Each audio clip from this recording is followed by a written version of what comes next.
Alright, hello everyone. My second video is going to be about e-commerce platforms.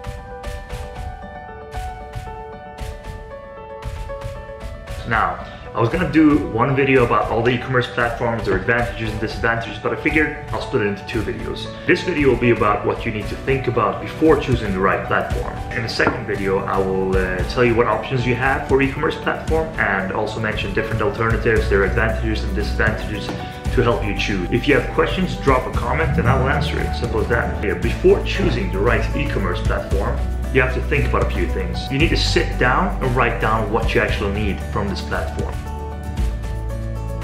Question number one, do you have capital? Do you have money to spend? That is great. Do not waste it on a technical platform. Spend it on the product or marketing.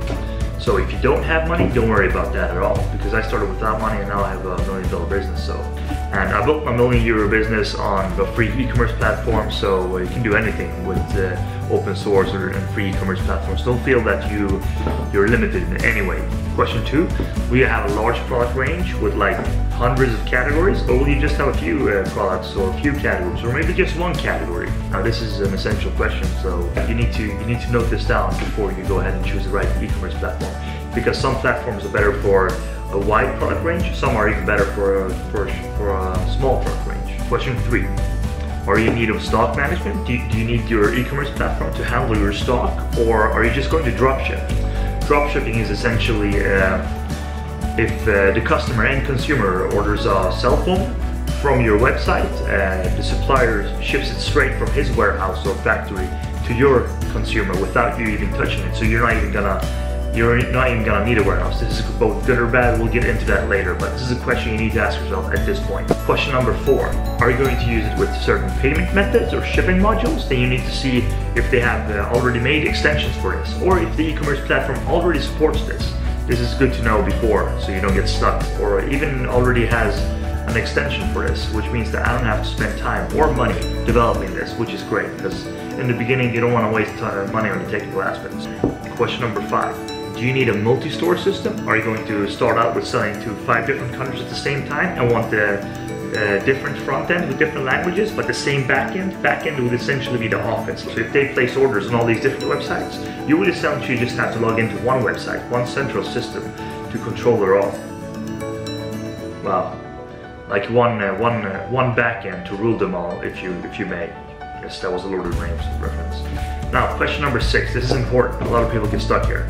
Is the system you're choosing, or the e-commerce platform you're choosing, compatible with your language and your currency? You need to check this out, and to be safe, use one of the bigger ones like Magenta, Virtumark, Ecommerce, and you will be safe. And they will have support for all these different languages and currencies. Alright, so I've gone through 6 of the major questions. There are countless more questions you can ask yourselves, and from the guides that I read online when I started, there was so many questions that were irrelevant. I chose to only have these because these are all you need. And remember, you're going to sell the product, not the platform. So the customer only cares about the product. And as I told you before in my first video, you shouldn't spend too much time on the technical aspect, so these questions are enough to get you started. And you might have a great idea, but it's worthless if not executed properly or executed at all. How many times have you not heard anyone say like, oh, that guy stole my idea and now he's making millions? But I mean, like, your idea was worthless because you didn't execute it. You have to execute your idea and put in the work needed to make it successful. For example, my idea might have been to be the best soccer player in the world, and Zlatan beat me to it. He stole my idea. Did he? Get my point? Get it? Alright, let's move on. When you're done with this, when you've answered these questions, you can go and move on to my second part of this video and choose the right e-commerce platform for you and your business. Alright, so note this down and then watch the second part of this video.